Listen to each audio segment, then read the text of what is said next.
Assalamualaikum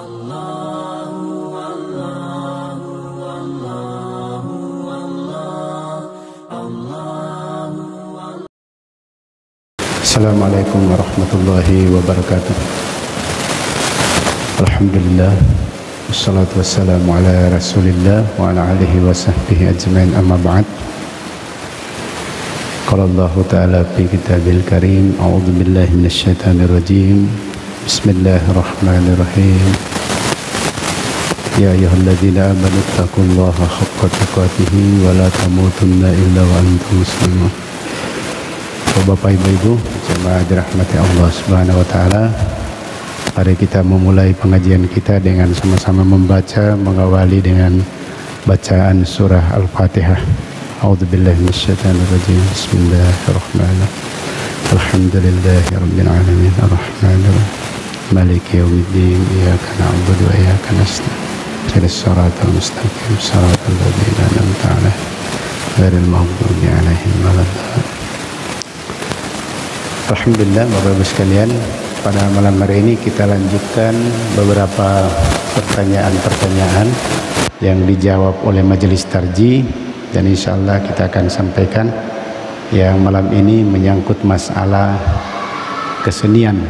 Jadi supaya makasingiro pahata memahami kenapa ada ulama mengharamkan, kenapa ada ulama membolehkan, kenapa ada ulama berada di tengah-tengah, dia menghalalkan, membolehkan, tapi dengan syarat-syarat tertentu.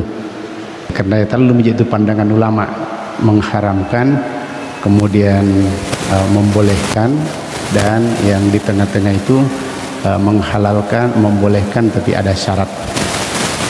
Nah, ini supaya kita betul-betul pada pandangan agama yang benar dan tidak menyalahkan orang lain. Jadi ini pas salah tahu karena mungkin pandangannya begitu. Kita juga kalau ingin disalahkan orang, yang kita sampaikan pandangan kita begini. Sebelumnya itu saya sampaikan kepada kita semua satu hadis qudsi sebagai nasihat buat di mana ya.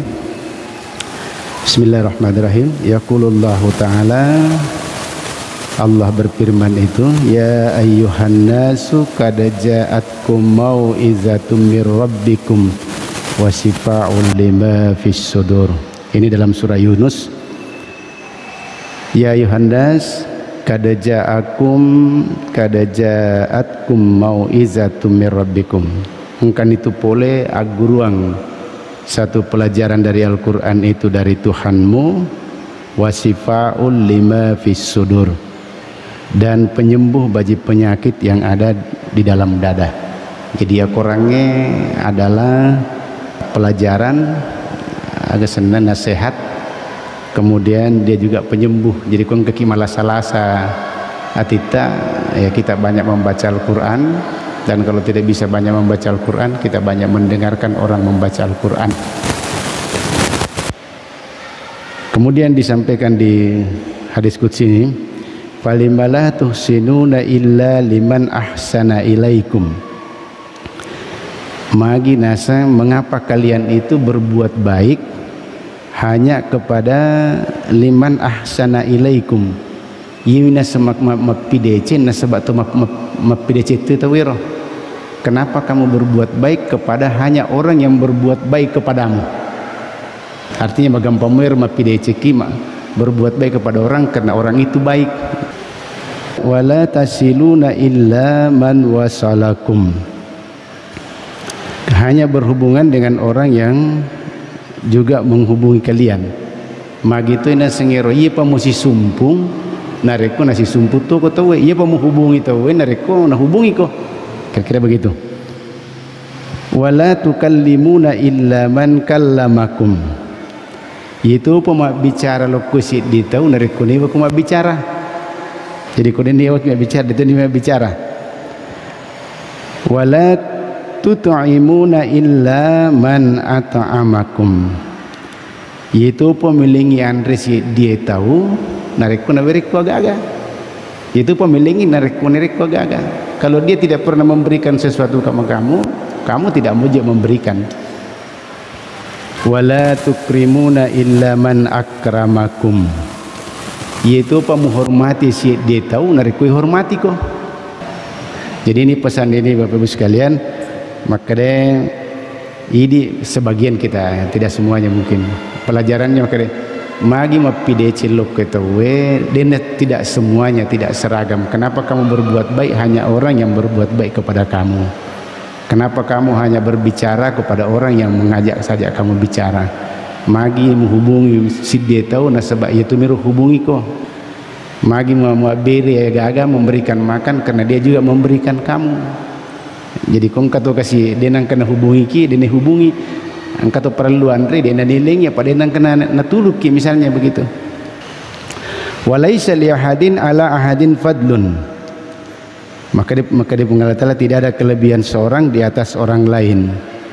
Innamal mu'minuna alladzina amanu billahi wa rasulihi, majepu yaitu toma tepae adalah mereka beriman pada Allah dan Rasulnya. Alladzina yuhsinuna ila man asa'a ilaihim, dan mereka itu berbuat baik kepada orang yang berbuat jahat. Aku nih kira-kira ya.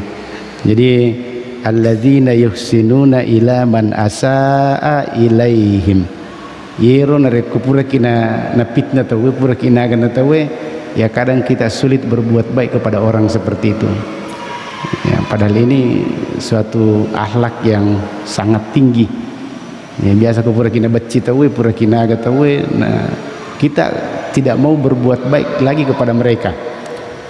Wa yasiluna man fata'ahum, nah kemudian memaafkan orang yang pernah menolak kita. Ini mawatatoye ya, tapi itulah akhlak diajarkan oleh Allah melalui nabinya, bahwa kita memaafkan orang yang pernah membuat kita. Wa ya'funa amman haramahum, ini tadi. Wa yataminuna man khanahum, kemudian ir biasa kita hianati tawe ya, kupuran ini hianati tawe dia nanti melengi amanah ai maciko-ciko mujiiko, kira-kira begitu.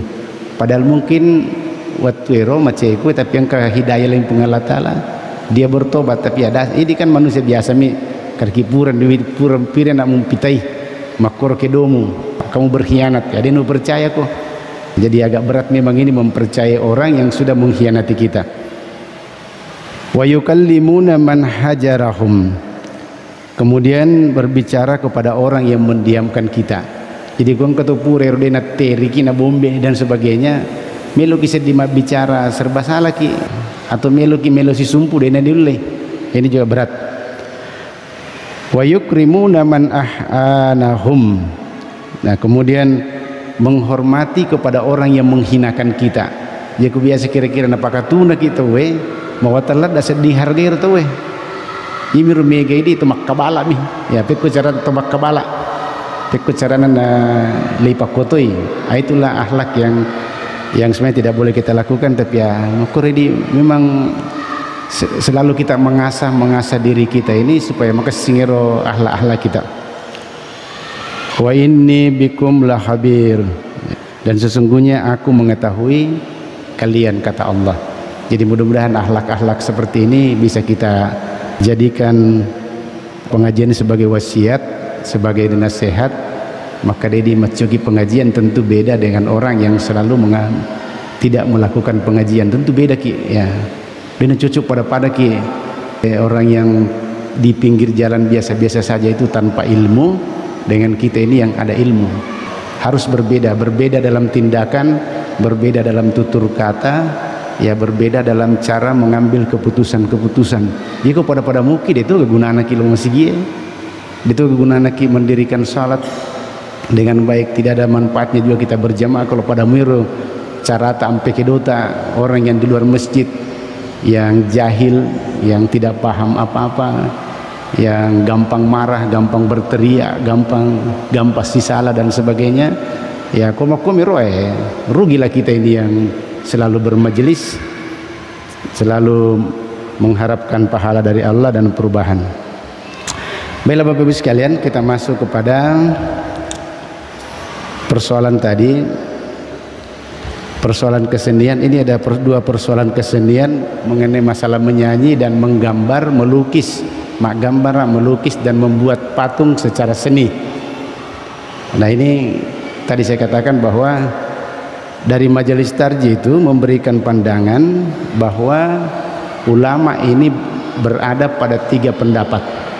Pendapat pertama, haram menggambar, terutama yang menggambar makhluk hidup, dilarang ya, dan dia berhukum haram. Kemudian dilarang dan haram membuat patung-patung. Haram itu membuat lukisan-lukisan meskipun hanya lukisan di kertas atau di kanvas. Ini pendapat pertama ulama. Pendapat kedua ulama menyatakan tidak, itu boleh dengan dalil-dalil sebentar kita sampaikan. Pendapat ketiga ulama menyatakan boleh tetapi bersyarat. Bagaimana Majelis Tarji mengambil pandangan? Pertama, itu mengambil semua hadis-hadis yang dinyatakan haram, dilarang menurut Nabi. Jadi Majelis Tarji ini tidak angkat kaki maka dari Majelis Tarji ke popomi itu asal langsung begini tidak. Dan ini disidangkan di sidang Munas Tarji di Banda Aceh. Itu sudah disidangkan tentang masalah ini.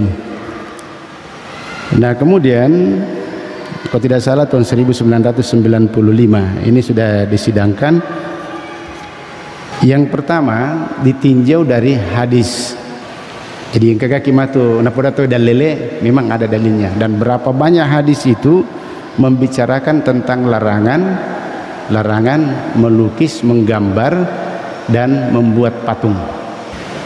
Yang pertama itu adalah orang yang membuat gambar-gambar itu mendapatkan siksaan yang paling berat di neraka. Jadi As-Srimundri itu dia paling berat siksaannya. Tapi tapakan jaki pemahaman tak, jangan sepotong-sepotong. Ini baru disampaikan hadis-hadis yang melarang. Hadis-hadis yang melarang nanti ulama mengambil hukum dari itu. Dia pernah berhukum baru larangan. Tapi ulama nanti berbeda pandangan.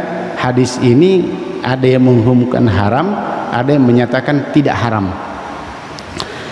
Yang pertama itu adalah inna min asyaddin nasi azaban yaumal qiyamati alladzi yusabbihuna bi khalqillah. Majapui itu yang paling berat siksaannya di hari kemudian itu adalah orang yang meniru ciptaan Allah. Orang yang meniru ciptaan Allah. Ini dipakai dalil bahwa haram, tidak boleh membuat lukisan-lukisan, gambar-gambar atau patung-patung yang menyerupai makhluk hidup. Tetapi ulama nanti yang menyatakan, nanti kita sampaikan. Yang kedua, karena banyak hadisnya, cuma berapa hadis kita sampaikan di sini. Dari Abu Taltah itu menyatakan bahwa la tadkhulul malaikatu baitan fihi suratun. Denat tama malaika elisi di bola narikong kasurah. Surah ini diartikan gambar atau patung. Di riwayat lain di situ ada kalbun, ada anjing dan gambar-gambar. Malaikat rahmah tidak masuk ke dalam rumah. Maka di sini dipahami tidak boleh kita mempajang gambar-gambar, termasuk foto. Termasuk foto, kata yang melarang tidak boleh.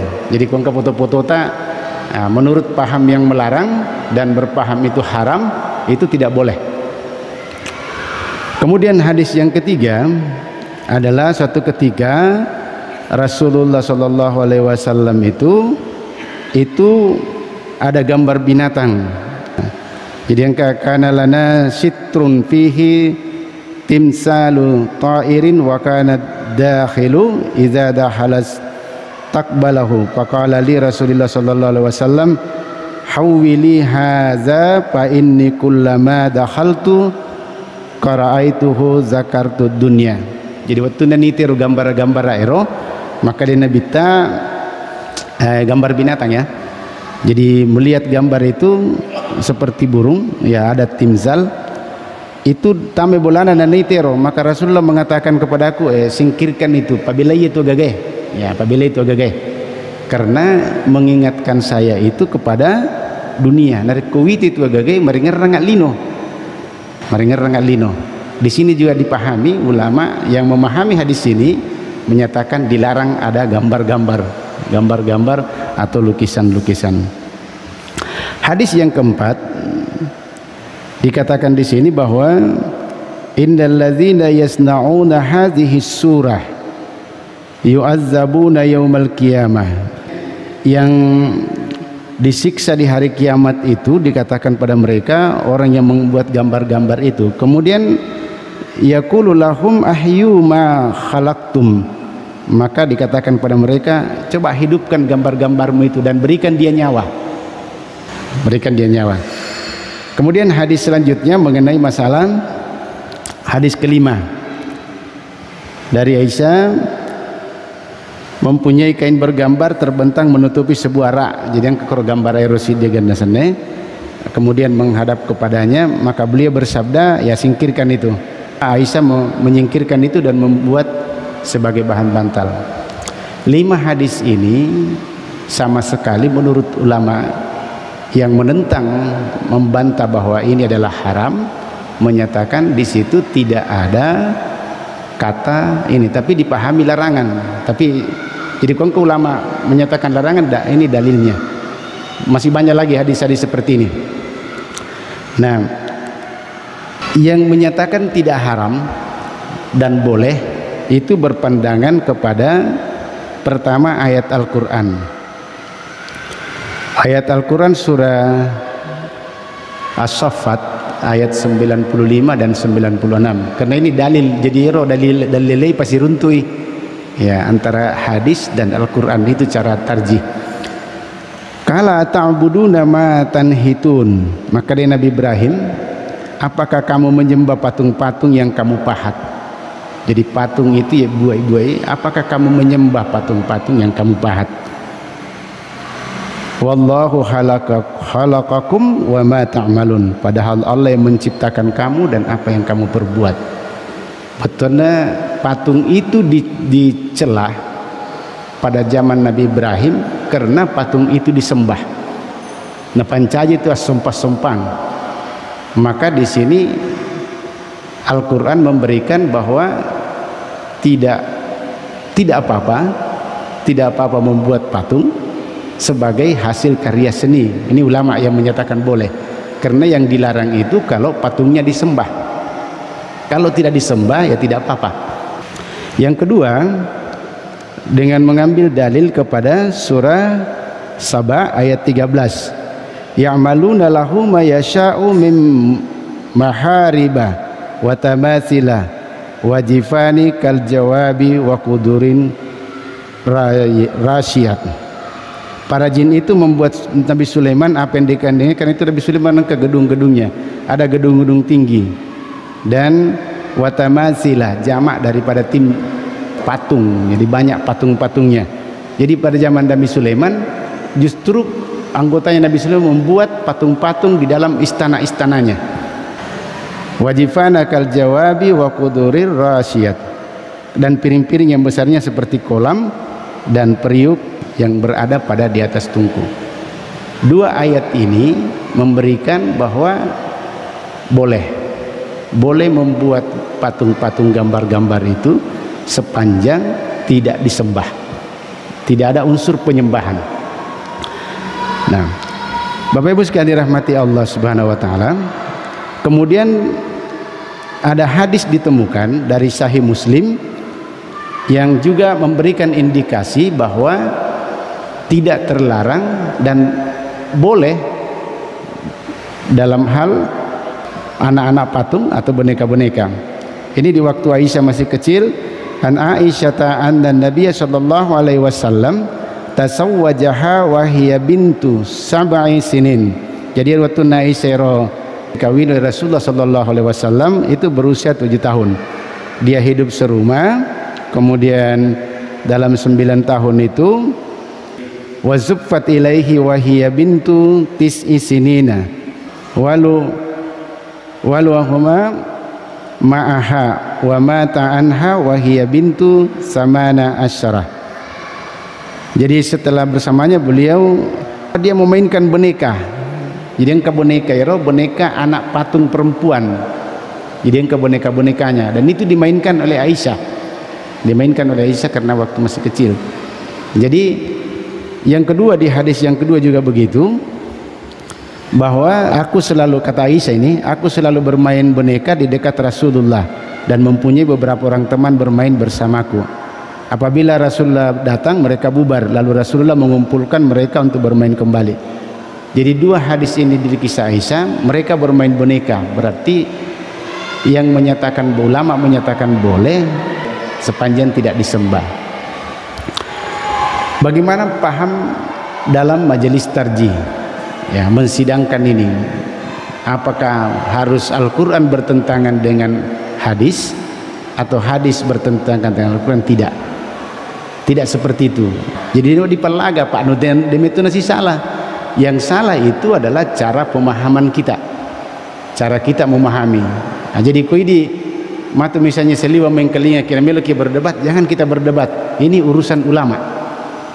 Jadi ala aja lalu tak coba-coba ilmu pengewangi siddi hadese nakotaneki ulama. Maka dia matu ya nu makue tanya hak tero. Dene cuci dia pengewangi. Itu urusan ulama. Biarkan ulama bersidang menentukan apa hasil sidangnya. Ya, apa mereka tu biasa tahu tudangi bola rondai oh mau pengewangi. Ya. Ada begini masih di mapasu hadese deturis sekarang yero hadese pulih kena runtuh nengkeng kalinya tu mikapang kasih si dia boleh bantai, akhirnya si bantai. Ini lebih bahaya kalau begini terjadi bantah membantah orang yang tidak paham. Kalau pada tu bangun si runtuh si pengewangi mesai malaga si jagurban si jagur salah matu ke si jagurbawan nih dia purana, memang dia purana karena kita sama-sama tidak paham. Nah, itulah sebenarnya kenapa kita ini di Persyarikatan Muhammadiyah ada istilah majelis tarjih untuk memahamkan kita kenapa ada begini, bagaimana cara memahami ini. Hadis-hadis tadi ulama mengambil bahwa misalnya seperti tadi, inna min asyaddin nasi azaban yaumal qiyamah alladzina yusabbihuna bikhalqillah. Orang yang meniru ciptaan Allah itu siksaannya paling berat. Padahal di dalam teks-teks ayat Al-Quran dan hadis yimero tau mapat duai maladda mawarra pacallah ada pelipungan Allah Ta'ala. Ini dipahami oleh ulama tarjih. Yang halo hanya sekedar menggambar itu tidak. Masa melo kicallah dia itu gambar-gambar masih kicallah.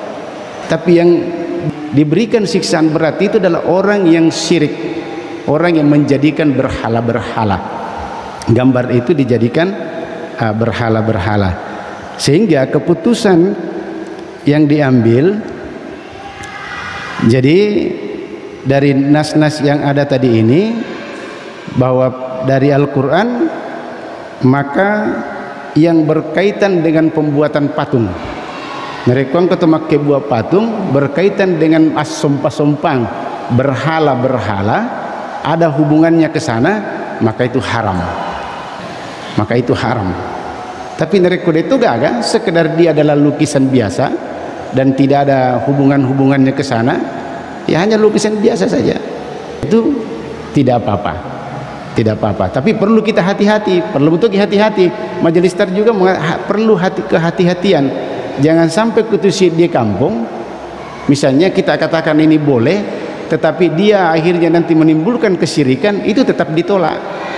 Hanya kira-kira kalau masyarakat itu sudah napaham mana di makan jamanan yakidana, makanya bolehlah. Tapi sebatas ini tadi dalam hal melukis.